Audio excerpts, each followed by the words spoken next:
Gold, the ultimate symbol of wealth, but sometimes it is also an ultimate trap. రీసెంట్గా ముంబైలో torus company 1000 కోట్ల gold scam చేసింది. మధ్యతరగతి వాళ్ళు and above middle class people ఇందులో చాలా మంది చాలా డబ్బులు నష్టపోయారు. వీళ్ళు చేసిన ఈ స్కామ్ గురించి తెలుసుకుంటే ఆశ్చర్యపోవాల్సిందే.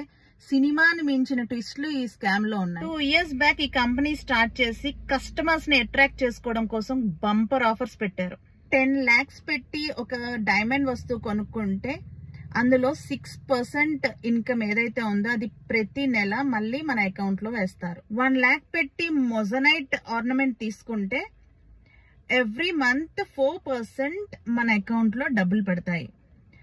4% అంటే almost 4,000. On an average yearly చూసుకుంటే 48,000 మన అకౌంట్ లోకి వస్తాయి.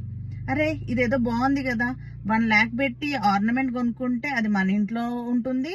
అట్ ద సేమ్ టైం మనకి మనీ మల్టిప్లై అవుతూ మనకే రిటర్న్ వాల్యూ వస్తుంది అని కస్టమర్స్ ని చాలా బాగా అట్రాక్ట్ చేశారు. కొంతమంది కస్టమర్స్ తెలివిగా క్వశ్చన్ చేశారు, అలా ఎలా ఇస్తారు మీరు, మీకు లాస్ వస్తుంది కదా అని. అప్పుడు వాళ్ళు ఏం చెప్పారంటే, కస్టమరే గాడ్, మా కస్టమర్ హ్యాపీగా ఉంటే సరిపోతుంది, మేము ప్రమోషన్స్ కోసం ఏ సెలబ్రిటీస్ ని పిలవము. సో ఆన్ అన్ యావరేజ్ గా ఇయర్లీ ఎంత లేదన్నా ఒక 50 crores దాకా అడ్వర్టైజింగ్ ఇస్తాము. ఆ డబ్బుల్ని మేము కస్టమర్స్ కే ఇద్దాము అని, కస్టమర్స్ కే బెనిఫిట్ చేయాలి అనుకున్నాము అని చెప్పారు. సో ఒకళ్ళ నుంచి ఒకళ్ళు అలా 1 by 1 మౌత్ టాక్ తోటి ఎవరైతే కూడా ఎక్కువగా కొని ఇంకా ఇన్వెస్టర్స్ ని తీసుకొస్తారో వాళ్ళకి ఇంకా స్పెషల్ ఆఫర్స్, డిస్కౌంట్స్ ఆల్మోస్ట్ 1000 కోట్లు స్కామ్ చేసేసారు. సో ఇక్కడ ట్విస్ట్ ఏంటంటే, ఏవైతే మొజనైట్స్ అని చెప్పి అమ్ముతున్నారో అవి జస్ట్ గ్లాస్ స్టోన్స్ అన్నట్టు. మార్కెట్ లో 10 రూపాయలకి 50 రూపాయలకి దొరికే స్టోన్స్ ని మొజనైట్స్ ఆల్మోస్ట్ 1,00,000 రూపాయలకి అమ్మేసుకున్నారు. సో ఇలా 1 లక్ష కాదు, 10 కోట్లు 20 కోట్లు అనుకుంటూ చాలా మంది చాలా ఇన్వెస్ట్ చేశారు.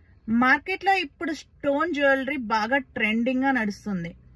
సో ఏదైతే స్టోన్ జ్యువెలరీ ఉందో అది ఒక గోల్డ్ షాప్ లో కొనుక్కొని ఇంకొక ఎవరైతే జ్యువెలరీ మేకర్ దగ్గర తీసుకెళ్లి టెస్ట్ చేద్దామన్నా అది అంత సులభంగా బయటపడదు. ఎందుకంటే జెమాలజిస్టులు మాత్రమే అవి రైట్ స్టోన్సా కాదా అనేది చెప్తారు. సో ఇది అడ్వాంటేజ్ గా తీసుకొని చాలా మంది నార్మల్ రాళ్ళని, మామూలు స్టోన్స్ ని కూడా ఎక్కువ కాస్ట్ చెప్పేసేసి అమ్మేస్తున్నారు. ఒకటి గుర్తుంచుకోండి, ornament is never an investment, it's a liability. Ornament ఎప్పుడు కూడా ఇన్వెస్ట్మెంట్ కాదు, అది లయబిలిటీ మాత్రమే అన్నట్టు. ఈ స్కామ్ చేసింది ఎవరో చెప్పలేదు కదా, ఒక రష్యన్ ఉమెన్ ఒక ఇండియన్ ని ప్లాన్ చేసుకొని మరి పెళ్లి చేసుకుంది ఈ స్కామ్ చేయాలని. దీని వెనకాల 11 మంది ఉక్రెయిన్ పీపుల్ ఉన్నారు. ఇండియన్స్ కి గోల్డ్ అంటే చాలా ఇష్టం, చాలా సెంటిమెంట్ గా ఫీల్ అవుతారు. ఏ అకేషన్ లో అయినా గానీ గోల్డ్ కి వాల్యూ ఉంటుంది, అది ఇయర్స్ లెగసీగా క్యారీ చేస్తారు అని అర్థం చేసుకొని మన ఏదైతే ఉంటుందో మన సెంటిమెంట్ ని అడ్డం పెట్టుకొని ఒక రష్యన్ విమెన్ చేసిన ట్రాప్. మరి ఇంకెందుకు ఆలస్యం, ఈ వీడియోని మీ వైఫ్ కి కానీ, మీ మదర్ కి కానీ అండ్ మీ సిస్టర్ కి కానీ షేర్ చేయండి. గోల్డ్ కొనేటప్పుడు కొన్ని జాగ్రత్తలు తప్పకుండా ఫాలో అవ్వండి.